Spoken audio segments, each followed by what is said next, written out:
department has dragged its feet for months before producing these A files, while additional A file requests for even more criminal aliens released into the country by the Biden administration languish with the department.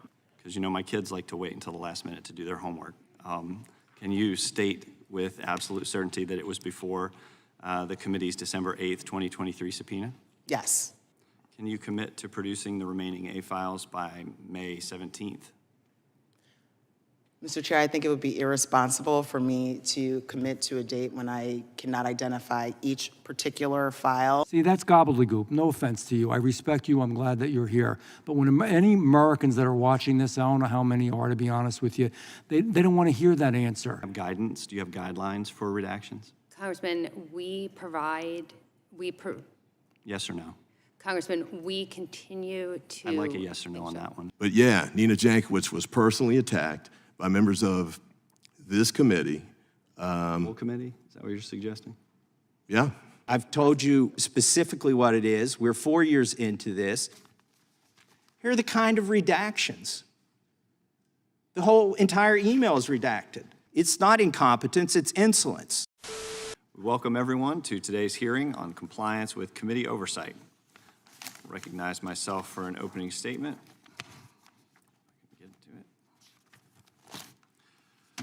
Today, the subcommittee will continue in its efforts to get answers directly from representatives from the Department of Homeland Security and the Department of Health and Human Services. For example, due to DHS's lack of compliance with our requests, the committee subpoenaed DHS for immigration information and records known as alien files, or A files, for criminal aliens allowed entry into the country by DHS.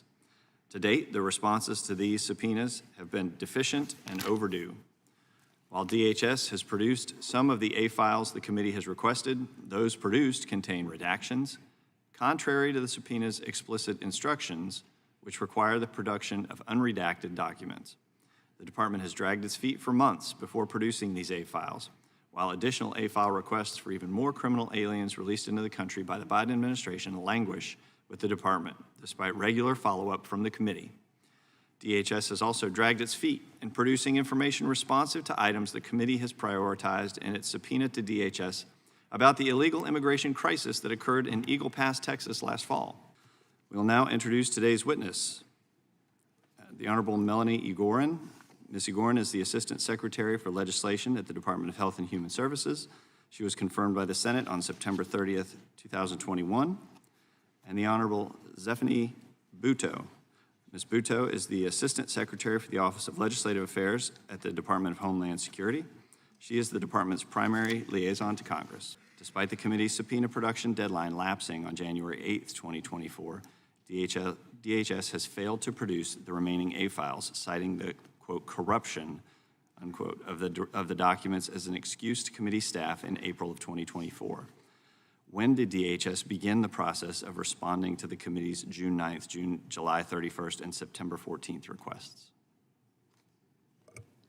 Thank you for your question, Mr. Chair. With respect to the A files, the department responds to each congressional request we receive, whether it's a document production, a letter, et cetera.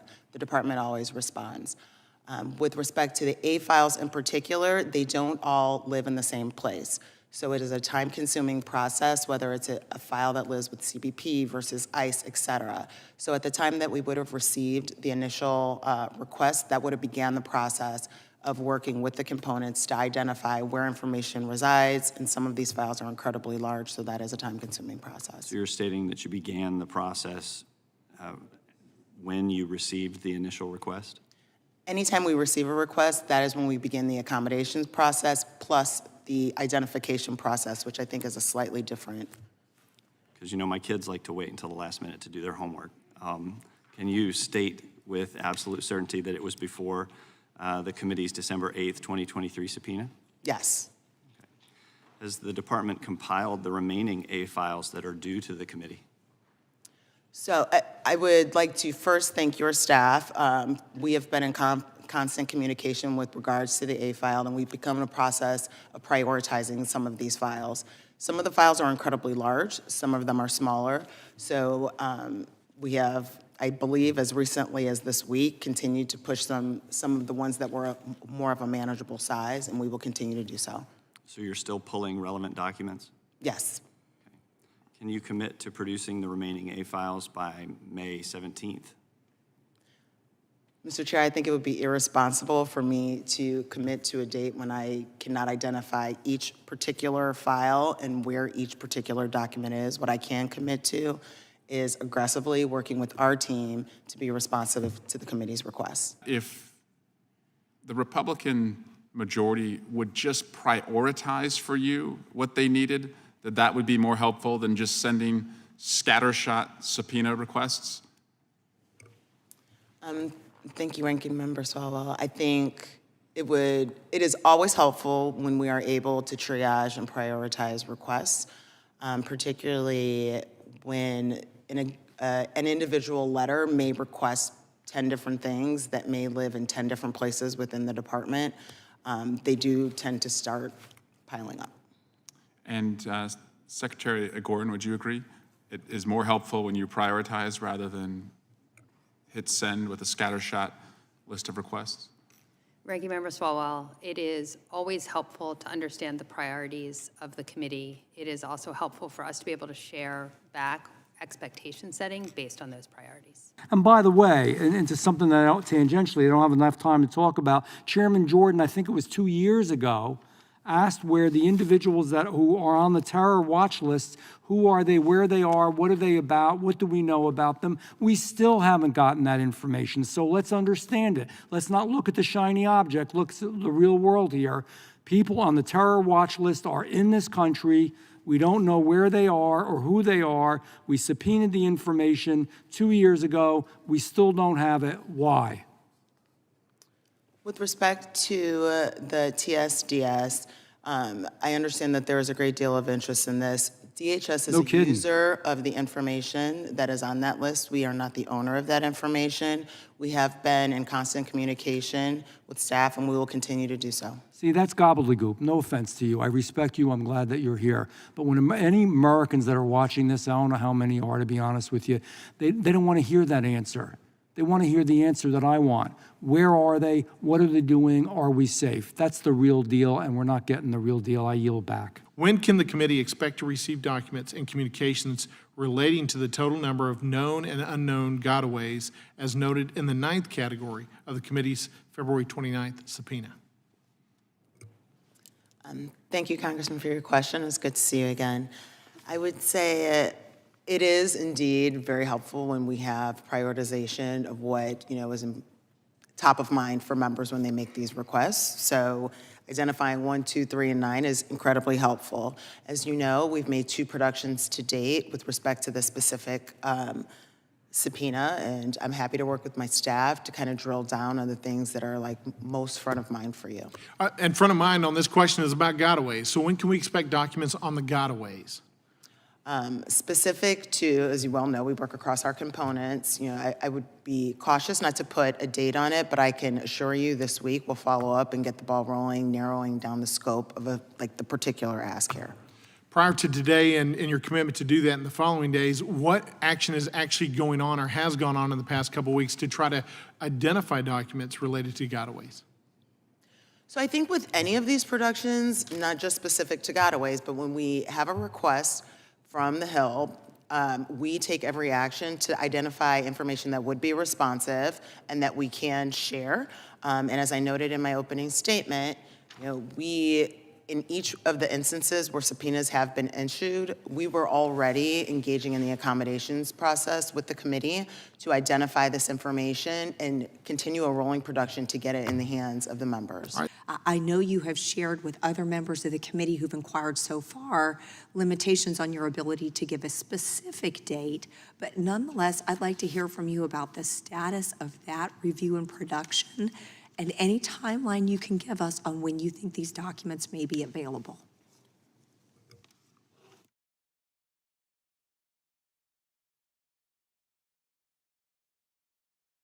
And I believe the number is closer to 2,500 documents with relation to this request. We've also provided transcribed interviews with CISA employees.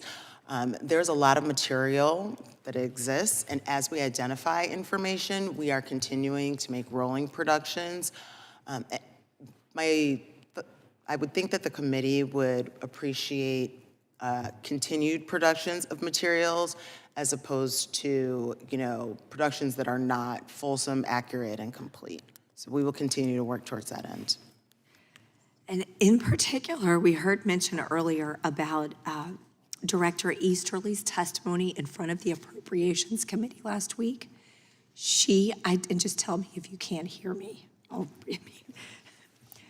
Director Easterly specifically mentioned 200 occurrences of where an elections official had flagged information for CISA, and that was passed along to social media companies. So documents and communications related to these 200 incidents specifically would be responsive to existing subpoenas. Are you aware of the progress on that particular request and the timeline when we might receive those documents?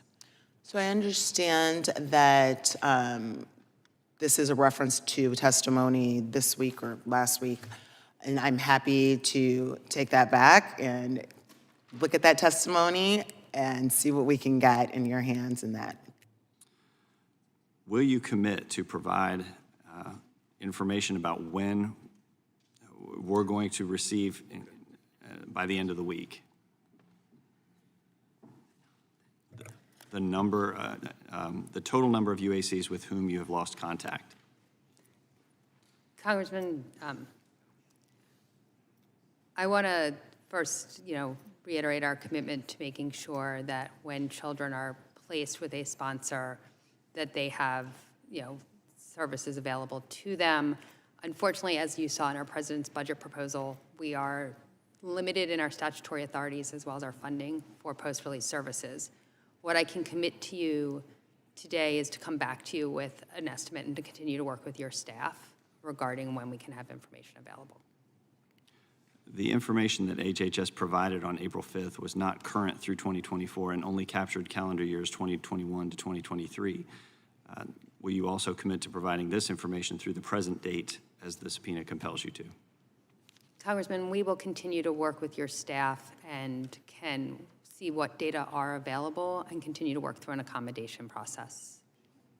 All right, well, let's shift a little to criminal aliens case files. In response to the committee's February 20, 2024 subpoena that compelled the production of case file materials for several criminal alien UACs that were released from HHS custody during the Biden administration, HHS has produced 2,476 pages. However, the materials produced were replete with redactions, even though the case file materials are not classified or subject to any applicable privilege. Would you agree? Congressman, we've made over 3,600 pages available for in-camera review, and we at the department take our obligation to protect these children's personal health and personal identifiable information seriously. Why did HHS provide the committee with case files that contained redactions when those redactions were not contained in the case files committee staff initially viewed in camera? Congressman, as we discussed when I was before the committee the last time, we will continue to make sure that we work through individual redactions, and my understanding is we have worked with your team to lift specific redactions and prioritize specific pages. In terms of the differences, it had to do with how the accommodation process and how the committee staff had released information previously without letting us know that that information that did have sensitive information would be released publicly. Will you provide the committee the documents governing HHS redactions and how they're applied? Congressman, redactions are applied to protect the personal identifiable and personal health information. We are happy to continue to have conversations around specific redactions. Do you have guidance? Do you have guidelines for redactions? Congressman, Yes or no? Congressman, we continue to. I'd like a yes or no on that one. Do you have internal guidelines on redactions? Congressman, we look at the individual material and redact to make sure that we are protecting personal health information and personally identifiable information of the children in our care. Where does that come from? Does that come from guidelines or does that come from something you made up yourself? Congressman, as you know, there is a constellation of factors that can be used to identify any individual. We are all at risk of that. So we look at documents to make sure You that do we're understand protected. Congress is not under the Privacy Act, correct? Congressman, we take our obligations for the personal health information and personal identifiable information very seriously. Well, apparently not serious enough to follow a subpoena from Congress. Congressman, it's So my I'm gonna- understanding for the subpoena that we have been incredibly responsive. We have answered follow-up questions. You know We have that's not addressed- accurate. I also did want to, just before I run out of time here, raise my concern about this committee's attacks on government employees, federal government employees in particular, who are really just trying to do their jobs. Ms. Jankowicz was one of the worst examples of that. She ended up having to hire security to protect her from people who were making threats, some of them fed by people in the House of Representatives on the Republican side as we sit here now. And that's not the way this should work. It really isn't. People who are just trying to do their jobs, work for Uncle Sam, and do the right thing to make America better, safer, and stronger don't deserve to be attacked in that way. So I see my time has expired, but again, I hope that we can find a bipartisan way to stop attacking you all for these issues and protect our elections from some of our foreign adversaries who are actually trying to undermine them as we speak. And with that, I yield back. I just inquired, and the gentleman's not suggesting that anyone on this subcommittee is attacking government employees by inquiring about status of subpoena replies. Not this subcommittee at this moment, but in the transcripts that this subcommittee and this committee will not release publicly, that's absolutely the case. And that's also absolutely been the case in social media statements that have been made, whether it's on X or Twitter or whatever. And I don't want to name people because, then we get into that issue. But yeah, Nina Jankowicz was personally attacked by members of this committee. Full committee? Is that what you're suggesting? Yeah, All right. yeah, absolutely. Well, Absolutely. If I can share the information with you whenever you'd like, but and we made it part of the record actually during her deposition here and when she testified on Homeland Security. So it's not secret. I'm happy to I share it. appreciate the gentleman. The subcommittee controls what it can. And Secretary Egorin, there's some documents that we've been trying to get a hold of for years, and you all are withholding them, and I'm going to give you the story behind that and demand that you deliver them. So in December of 2020, the CDC produced an MMWR. That's one of their newsletters, kind of their version of an academic paper, characterizing the Pfizer trials of the vaccine, of the BioNTech vaccine. And the FDA had summarized the Pfizer trials. When the CDC's MMWR, they said that the vaccine was 92% efficacious for those who had already had COVID. I was struck by this claim because, well, first of all, I was interested because I had already had COVID and I was wondering whether to take the vaccine or not.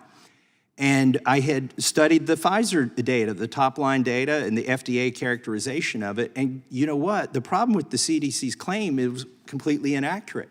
The trials didn't prove that at all. The trials weren't designed to prove that. So I called up the CDC and I recorded the phone call. And they said, we'll get the top scientist on the line with you and we'll find out what the deal is here. And they got their top scientist on the line. And she said, wow, you found a mistake in our paper. I can't believe this was in there. We will fix this. We're going to call you Eagle Eye Massey over here at the CDC. And said, okay, that's great. I appreciate you fixing this because there's no data to support this. So a month goes by, and in January of 2021, I call up and I look at their website. Lo and behold, nothing has been fixed. And I then started contacting people at the CDC, and they were very averse to fixing it, the misstatement. And this began a saga. Just 3 minutes or 3 hours into the Biden administration was one of these phone calls when the cover-up started to begin. They were conflicted. They wanted everybody to take the vaccine. They didn't have data that showed it would help anybody who had already had the COVID infection, but they didn't want to change this. So I made lots of calls, recorded them all. They admitted to me that they were wrong and said they would fix it. They eventually changed it, but they never did fix it. Okay, so then a FOIA request went to CDC, and they produced over 1,000 pages. most of it redacted like this. The FOIA request was every conversation about Congressman Massey. And it produced, at CDC, it produced over 1,000 pages. Imagine that. But they were mostly redacted. They didn't want to say what they were saying about the truth that I was giving to them. So then I've been trying for years, and I tried in October and I tried in December of 2023 to get these unredacted emails. Well, right before this hearing, lo and behold, you all produced some unredacted emails. Here's the problem. You left out dozens of them. Dozens of these emails that were responsive to the request. And it was not by accident. These aren't minor oversights. Like, here are the kind of redactions. The whole entire email is redacted. The subject is the call from Rep. Thomas Massey. These are the kind of redactions. Look at this. Entire pages redacted. My question is, when are you going to produce these? And why are you not producing these? Why are you pretending that these emails don't exist? Some of them are in my inbox. Some of them are to me, but they're not in your production. Why? Congressman, I want to thank you for acknowledging the production that my team did last week to you. And if there are specific documents that are not included and you can identify them, I am happy to continue to work with you and with the committee staff for productions. That production, as with all of the requests before this committee, have not stopped. We are happy to continue to work. We are happy to continue producing documents on a rolling basis, or if there are specific requests for specific documents. Did you think this one was responsive? The subject is Call with Rep. Massey. It's Ann Tatum, Christina Cerna, and a month ago, Dr. Amanda Cohen and I had a call with Rep. Thomas Massey of Kentucky regarding concern about language in an MMWR from December 13th that was inaccurate.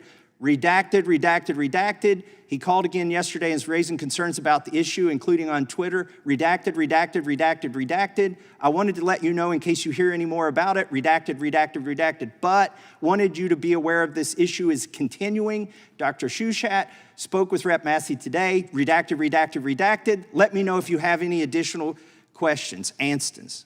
Why did you think this is not responsive to my request? Congressman, I'm not saying this was or were not responsive. We did a production last week. We did not say that our productions were finished. I'm happy if there are specific other documents, if there are specific things that you have that you would like us to produce, if you would like us to continue work, we are happy to continue the accommodation. I've told you specifically what it is. We're 4 years into this. You know, we gave you the list of things to give us. We said the things that were responsive to the FOIA request. You conspicuously left out the most relevant emails. We're out of time. You are out of time. We are tired of this. It's not incompetence, it's insolence. And I yield back. And what are the dangers of Congressman Massey's fear-mongering against a safe and effective vaccine that saves lives against a virus that killed over 1 million Americans? Congressman, as the Secretary has said, as our senior leaders and public health officials have said, the vaccine for COVID is safe and effective. It reduces hospitalization. It reduces risk of death.